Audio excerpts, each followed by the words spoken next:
Começa hoje o curso de Organização do Trabalho do Telecurso Profissionalizante. Nós estaremos juntos nesta jornada. Bons estudos. Você vai assistir a teleaula de número 1.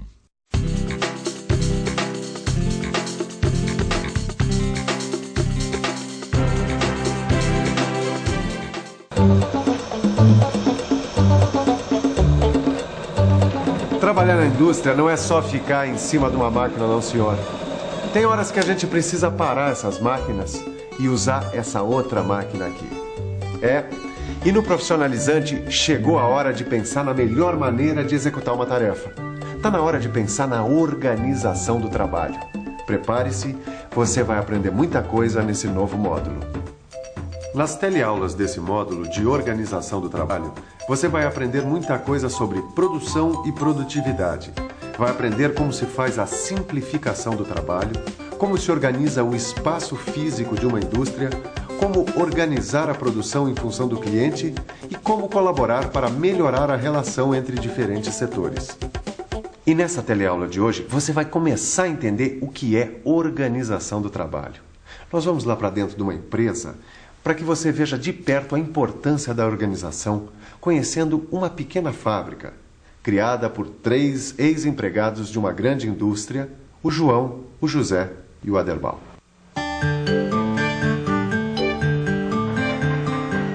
Olha, Aderbal, eu e o José somos técnicos, entende? Nós sempre trabalhamos na parte de produção. Nós não entendemos muito de organização. Isso é lá com você que sempre trabalhou com administração, né? Então, olha, eu assino embaixo o que o João está falando, viu, Aderbal? Mas vocês não entendem? Senhor Benedito, a organização do trabalho é fundamental para a produção. E só vocês podem ajudar a organizar melhor o trabalho aqui dentro. Tá bom, então você dá um exemplo para nós do que a gente deve fazer para organizar melhor as coisas, né? Olha, fazer o trabalho ficar simples, sem complicação nenhuma. Fazer de modo barato a tarefa. Fazer a tarefa sem se cansar muito. Fazer de um jeito que o serviço saia mais rápido. Fazer com que tenha mais qualidade. Fazer de uma maneira mais segura.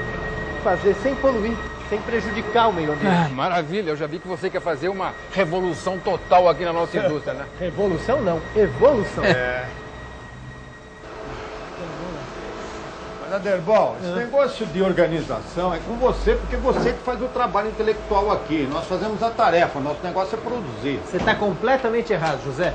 O trabalho intelectual e o trabalho físico têm a mesma importância. Aliás, importante é a produtividade. Bom, aí eu concordo. Produtividade é tudo. Produção e produtividade é a coisa mais importante numa indústria. Pelo menos eu vejo assim, né? Nós estamos aqui nesta fábrica para saber se as pessoas sabem qual é a diferença entre produção e produtividade. Vamos ver. Oi, por favor. Qual que é a diferença entre produção e produtividade? É produzir mais, com mais qualidade, e a diferença é essa. Produção é tudo aquilo que você faz em grande quantidade, as coisas em série. E produtividade é aquilo que compensa aquilo que você faz, é a produtividade. A produção seria fazer uma certa quantidade de material, né? E a produtividade seria fazer com qualidade, né? Com eficiência. A produção, no entanto, no caso seria a quantidade, né, de material fabricado, né? A produtividade estaria ligada mais à questão da qualidade. Bom, quem não sabe ainda bem a diferença entre produção e produtividade, vai aprender agora de uma vez por todas. Vamos lá. A produção se refere à quantidade, ao número de produtos que a fábrica consegue fabricar num determinado tempo.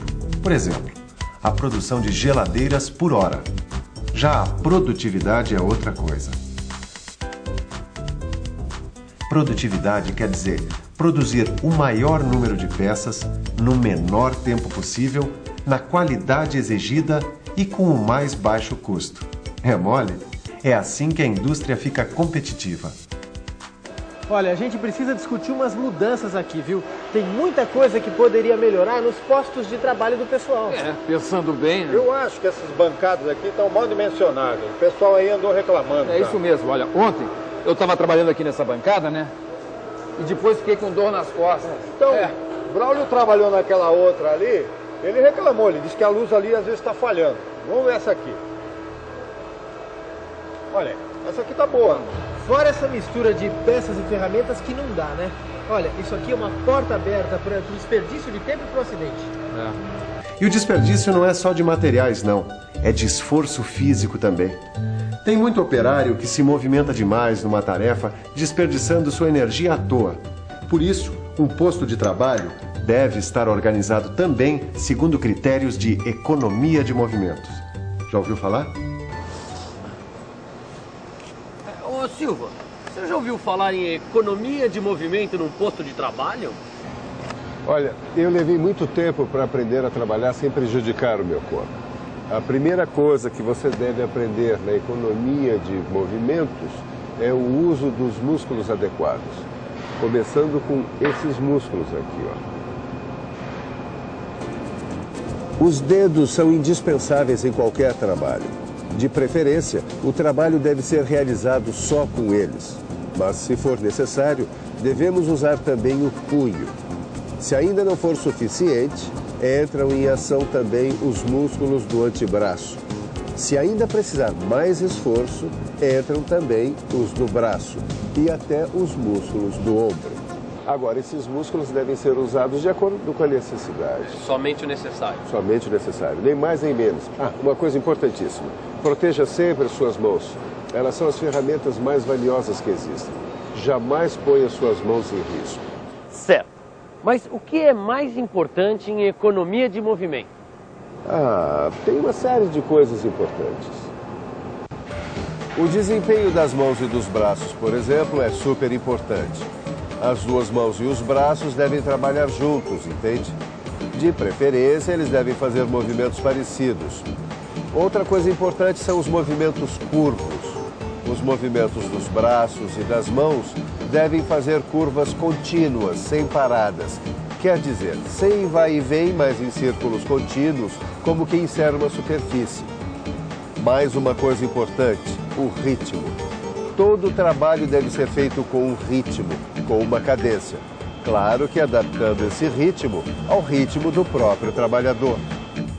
Eu, por exemplo, trabalho no meu ritmo, mas com o ritmo certo.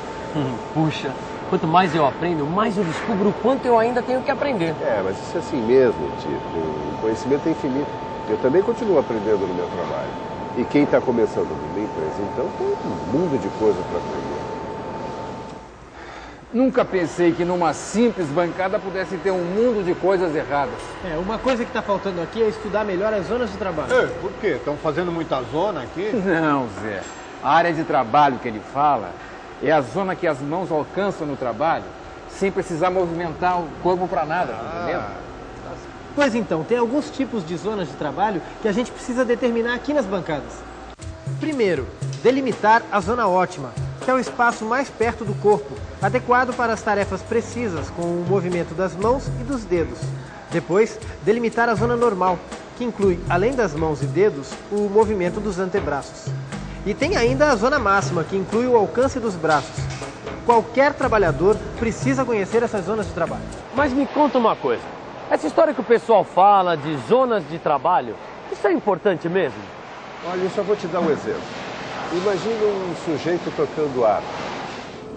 Imagine se esse sujeito não tivesse todas as cordas do seu instrumento dentro das zonas de trabalho. Não ia tocar coisa nenhuma. O mesmo vale para quem trabalha numa máquina na indústria. Concorda comigo?